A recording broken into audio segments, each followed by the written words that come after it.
¿Qué tal? ¿Cómo le va? Espero que muy bien. Bueno, una bienvenida muy especial al doctor Jorge Alberto Franco, con quien vamos a hablar de sexualidad normal y patológica. Este es el título de este doctor en medicina, médico psiquiatra. El título decía que del libro que ha presentado ahora en la Feria del Libro, hace pocos días. Y la sexualidad es un tema, la sexualidad humana todavía bastante tabú.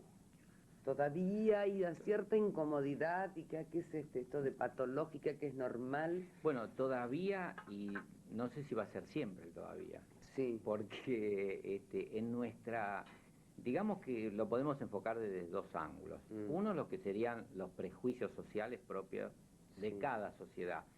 Y otro, el problema que desde el origen mismo del hombre está planteado el problema de la sexualidad. Porque, bueno, uno de los principales tabúes y quizá el que nos origina como seres humanos es el tabú del incesto. Claro. Es decir, hay, sobre la sexualidad hay una represión primaria, originaria casi del hombre, que hace que su relación sexual con los afectos importantes como la madre y el padre que lo forman y los hermanos con quienes se forman, esto tiene que ser limitado en su expresión de vínculo en el futuro, porque pareciera que al limitarse la sexualidad dentro del ámbito familiar, va a tener que, en nuestro caso, por ejemplo, el adolescente salir fuera de la familia a constituir otra familia. Y esta es una paradoja de la familia que, yo digo así para hacerlo medio dramático, que toda familia está destinada a autodestruirse. ¿Por qué? Porque en realidad el ser una buena familia es poder constituir otra familia. Claro. Poder en algún momento romper con esa vieja para familia. esa ruptura, para poder producir otra familia, la sexualidad va a cumplir un papel muy importante y a través del tabú del incesto, es decir, que no lo pueda formar en su propio grupo. Tiene que buscar un exogrupo. Está bien. De modo que este aspecto, por ejemplo, yo lo considero primario, entonces siempre vamos a estar con una problemática alrededor de la sexualidad. Pero siempre va a haber un problema con el tema de la sexualidad.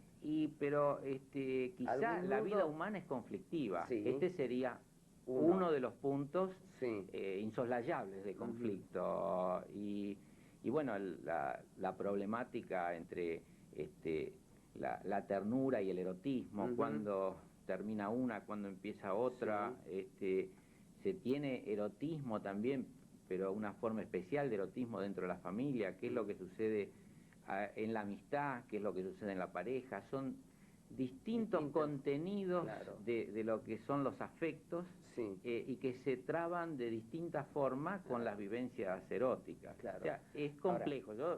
Todos los humanos necesitamos los afectos, necesitamos ese tipo de relación, por otro lado, con los otros, y es algo sano, absolutamente tenerlo, y tener necesidad también de todo este tipo de relaciones. Sí, bueno, uno de los planteos que nos hacemos es, por ejemplo, desde el punto de vista médico, cuántas situaciones que tienen que ver con operaciones que mutilan o dejan problemas en los órganos sexuales o en zonas eróticas del organismo, produce en la persona un repliegue, una necesidad de contener después lo que va a ser la vida erótica, un temor al rechazo por parte de su pareja.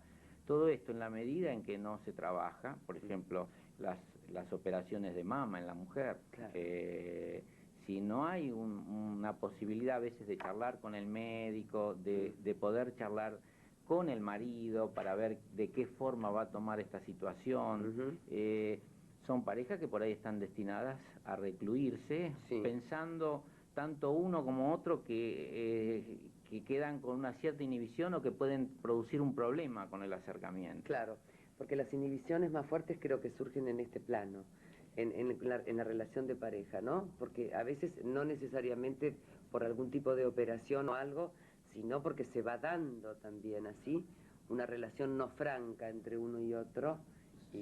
Sí, seguramente. Y que empiezan...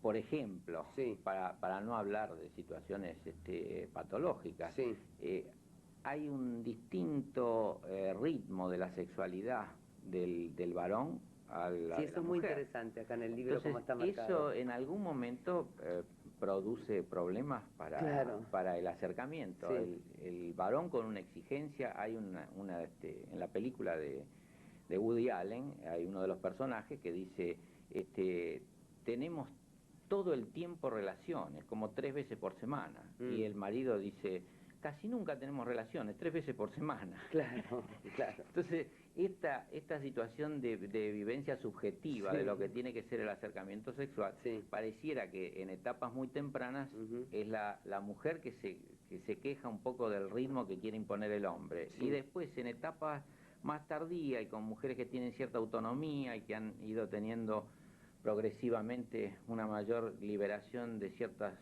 ataduras, se quejan de que ahora es el marido el que no quiere seguir el ritmo que por ahí le impone el deseo de la mujer. Sí, porque había inclusive una especie de cuadro de edades, ¿no? De cómo el hombre llega a su plenitud sexual, ¿en qué etapa de la vida?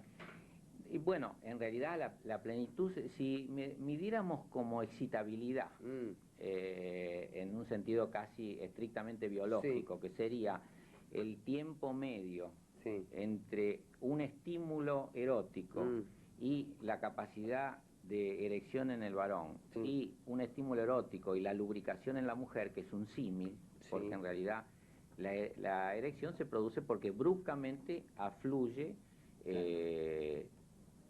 líquido sanguíneo en los genitales, los ingurgita y se produce la erección en el varón.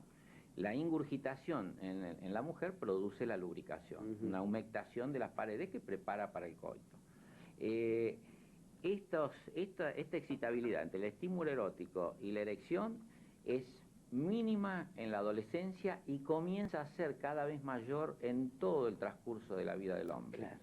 En cambio, del varón me refiero, ¿no? En cambio, en la mujer va aumentando la rapidez en la lubricación en el transcurso de la vida, y hablamos desde un punto de vista estadístico. Sí. Una variedad enorme, que conviene casi decir que lo único constante es la variedad en este tema, pero estadísticamente el mayor grupo se comporta de esta forma. Una gran excitabilidad en el varón que comienza con la pubertad.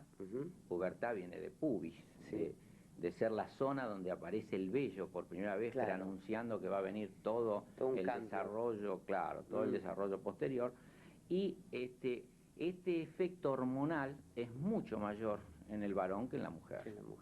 Y esto se traduce también en actividades sexuales concretas. Por ejemplo, la masturbación en el varón prácticamente a los 20 años ya está en un 96%. Es una cifra que prácticamente ocupa toda la población masculina. ¿Y el porcentaje en la mujer en la mujer llega a un 40%. Claro. A esa edad. O sea que el pico de sexualidad del varón es muy alto y después va decreciendo paulatinamente. En cambio, en la mujer hay un aumento paulatino en el transcurso. Es más gradual, de la edad. Claro. Bueno, vamos a hablar de algunas situaciones patológicas que se plantean en el tema de la sexualidad. ¿Cuáles son las más comunes y que a veces se mantienen en secreto porque a veces son muy vergonzantes? Bueno, las más comunes, quizá convendría hacer para ilustrar un poco sobre cuáles son las consideradas patologías sexuales. Unas son las disfunciones sexuales, se llaman así. Otras son las patologías que tienen que ver con las perversiones. Claro. Y otras son las que tienen que ver con los trastornos de identidad. ¿Qué diferencias hay entre cada una de ellas? En las disfunciones sexuales, la persona fracasa en su respuesta sexual ante un estímulo erótico normal y adecuado. En las perversiones, en cambio, la persona necesita de un estímulo anormal o deformado para poder llegar a la excitación. Y en los trastornos de identidad, la persona tiene una sensación de disconfort en relación a su cuerpo y su vivencia del sexo psicológico, que es más todos los casos de transexualismo. Dejo a un costado el tema, casualmente, homosexualidad, que en algunos casos se ha puesto en perversión, en otros se ha puesto en trastornos de la identidad, porque merece un estudio especial, dado que para analizarlo hay que incluir aspectos que hacen a que en este momento ha sido excluido del manual de trastornos mentales que se usa internacionalmente. La OMS también lo ha excluido, pero que merecería algunas reflexiones en especial. Hablemos entonces ahora de las disfunciones, por ejemplo, en el caso específico de las mujeres, hay muchas mujeres, el tema de la mujer y el placer es un tema que no hace tanto tiempo que comenzó a saberse. No, hace muy poco tiempo en realidad. Muy poco, porque la mujer estaba como reproductora, ¿no es cierto? El clítoris, por ejemplo, como palabra y como lugar, yo creo que pocos hombres, no sé si hasta el día de hoy, saben perfectamente la estimulación y todo lo demás, ¿no? No, en realidad se han hecho, por ejemplo, estudios donde se le hace dibujar, tanto a mujeres como a varones, el genital femenino y el masculino, y hay unas, digamos, hay unos déficits anatómicos muy grandes. La uretra, que vendría a ser el lugar por donde sale la orina de la mujer, aparece en cualquier lugar, es muy difícil de ubicar. Del mismo modo el clítoris como tal, o saber exactamente qué es. O hay, en algunos casos, por mala instrucción, también queda clítoris, sexualidad femenina, y aparecen, digamos, actividades o fricciones indebidas que producen dolor más que placer. Hay que reconocer que en el acercamiento también sexual, el hombre tiende a, digamos, a una compulsión más, digamos, es más bruto en el sentido de lo que quisieran con él también. Entonces, y la mujer, por otro lado, necesita más de lo que es el estímulo táctil, la suavidad. Y eso al varón a veces lo irrita cuando... entonces tienen que... lo principal en la sexualidad es que hablen, paradójicamente. Que hablen sobre lo que les gusta, sobre lo que no les gusta, que puedan pedir, que puedan decir qué es lo que les molesta, porque en los tratamientos que yo hago de disfunción, por ejemplo, bueno, lo observo desde si les molesta el mal aliento, cosa que les cuesta muchísimo decirlo. Hay indicaciones de que se bañen, por ejemplo, y después se habla del tema porque algún miembro en la pareja por ahí es sumamente pulcro y le molestan cosas que no puede terminar de decirlo. En la medida en que se puedan decir estas cosas y no sean vividas como agresión, sino como algo que el sexo es de a dos. Es decir, el punto más clave es que estamos incompletos. Los varones nacemos incompletos y las mujeres incompletos, aunque es medio del decir popular, esto de la media naranja, es cierto. Formamos, y si lo viéramos biológicamente, la mujer está habilitada para recibir al varón, y el varón anda en una búsqueda del encuentro con la mujer, porque de hecho siente que les falta algo sin ella. Entonces, y otro tanto la mujer. Yo a veces les digo, pero ¿por qué estás tan preocupado de si tal persona va a tener interés o no? Si seguro que interés tiene que tener. Si estamos en una situación donde nos necesitamos los dos sexos, el uno al otro, ¿no? Está bien. No es uno contra otro. Está bien.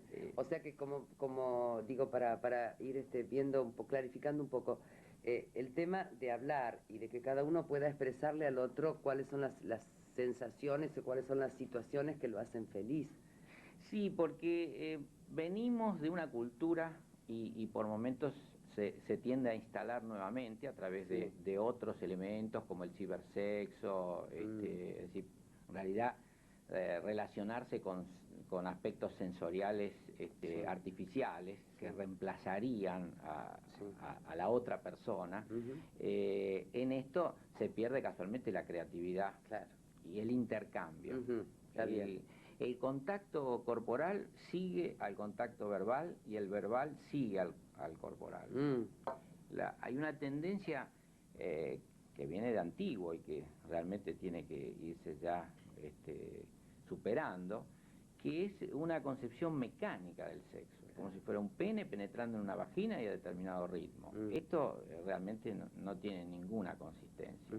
Más aún, yo diría que formó parte de uno de los problemas que generó tanta anorgasmia femenina. Claro. ¿Por qué? Porque el varón tiende, porque tiene un sistema visual muy importante como estímulo, y el sistema visual es instantáneo. Claro. En cambio, el sistema táctil es paulatino.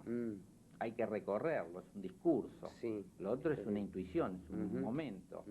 Entonces, esta diferencia hace que el varón esté casi habilitado mucho antes que la mujer, particularmente cuando se es joven, porque después, por lo que veíamos, la mujer va teniendo un ritmo mucho más rápido. Pero cuando se es joven, esto produce muchas situaciones de inquietud, y si el varón tiene temor a la eyaculación precoz, en realidad la va a producir. ¿Por qué? Porque por temor a eyacular va a intentar no tener el juego amoroso, que es quizá lo más importante. Es lo más importante de la sexualidad, porque lo otro, el orgasmo cae como una maduración, no es algo que se busque, es algo que aparece porque hay casualmente un buen juego amoroso previo, La finalidad no es el orgasmo, en realidad la finalidad tendría que ser el juego amoroso para que se dé un buen orgasmo. Está bien. Esto es quizá uno de los elementos más importantes que se ha descubierto. Claro, lo que pasa es que toda la vida ha sido tan distinto todo el mensaje. Sí, ahora es como totalmente al revés. Absolutamente al revés, revés, como también es tan increíble la cantidad de mujeres que han fingido orgasmos toda la vida. Sí. Por esto no atreverse a decir, bueno, yo realmente no siento el orgasmo. Y esto también forma parte un poco de que el hombre no se ocupó de sí, no tuvo la preocupación que ahora sí empieza a aparecer, si la mujer tuvo o no tuvo orgasmo. Ahora inclusive hay ciertas preocupaciones obsesivas a veces por parte del varón, de si tiene o no tiene, porque se está jugando su masculinidad o su virilidad en ese orgasmo, que él está demasiado angustiado de si lo tiene o no lo tiene la mujer. Y no necesariamente también tiene que ser simultáneo. No, ese es otro de los... este es otro de los mitos. No es que no sea algo, es decir, es muy agradable el orgasmo simultáneo, pero no tiene, todo lo que se empieza a constituir en finalidad termina convirtiéndose en un problema. Entonces, por eso yo subrayo tanto lo de que un buen juego amoroso necesariamente va a desencadenar en un orgasmo de ambos. La obsesión por parte del varón de si va a ser eficiente su erección y si va a poder mantenerla en el tiempo, en realidad es lo que atenta y lo que termina produciendo los trastornos de erección. Está bien. Y a la pregunta que hacías anteriormente, ¿cuáles son las situaciones frecuentes? Bueno, en el varón es muy frecuente la eyaculación precoz y el trastorno erectivo. Y en la mujer es más la anorgasmia, o por lo menos no tener los orgasmos las veces deseadas, y el trastorno del deseo, que es muy complejo. ¿Cómo es el trastorno del deseo? Es decir, es la mujer o el varón, pero es más frecuente en la mujer, que quisiera tener ganas, pero no tiene. Y en las oportunidades que rompe un poco esa barrera de inhibición, puede tener una buena relación sexual, es decir, lubricación y orgasmo. Pero la primera etapa, que vendría a ser lo que habilita, lo que prepara, no sienten el motor interno.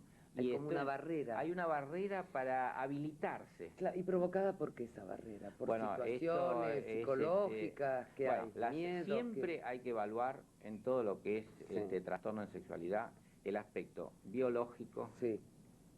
Puede tener un hipotiroidismo, puede tener un hipertiroidismo, puede tener una depresión severa desde el punto de vista psicológico. Todos los factores que hacen a aspectos biológicos. En la depresión severa, bueno, puede haber un aspecto biológico, pero pongamos, los aspectos psicológicos hay que analizar, que tienen que ver con la vida de esta persona independiente de su pareja. Se llaman factores intrapsíquicos. Después, los aspectos relacionales, hay que ver si este problema es con esta persona o si realmente es más de tipo intrapsíquico que de tipo interpersonal. Y por último, la situación familiar, Ujú. porque la pareja recibe muchas veces, o mejor dicho, al tener hijos, se Sí. produce, había una sexóloga sueca que decía que los hijos son el freezer de la pareja. Si no es bien manejado Sí, el tema, claro. la mujer puede hacer una canalización excesiva hacia Sí, los hijos que sucede muchas veces. y arma como una especie de microclima con ellos que Sí. va excluyendo al Sí. varón, y bueno, esto se va convirtiendo en un conflicto paulatino. Bueno, quiero para ir terminando entonces contarles que el doctor Franco es jefe de División Ambulatorio del Departamento de Salud Mental del Hospital de Clínicas José de San Martín. Ha recibido numerosos premios, entre otros Facultad de Medicina, otorgado actualmente por la Facultad de Medicina de la Universidad de Buenos Aires a la mejor tesis de doctorado, Importancia de la Educación Sexual en Medicina, Prevención Terapéutica y Rehabilitación. Y es coordinador del programa asistencial de disfunciones sexuales, Departamento de Salud Mental del Hospital de Clínicas José de San Martín. Y vamos a mostrar entonces, en la despedida, el libro Sexualidad Humana, Normal y Patológica, del culto a la fertilidad al erotismo moderno, donde está todo mucho más, por supuesto, explicado, esto que hemos hablado aquí sobre la sexualidad humana. Y vamos a mostrar también unas fotos que tenemos en la presentación del libro La Feria, con el doctor Di Paola, el doctor Sin, este otro doctor que no recuerdo su nombre.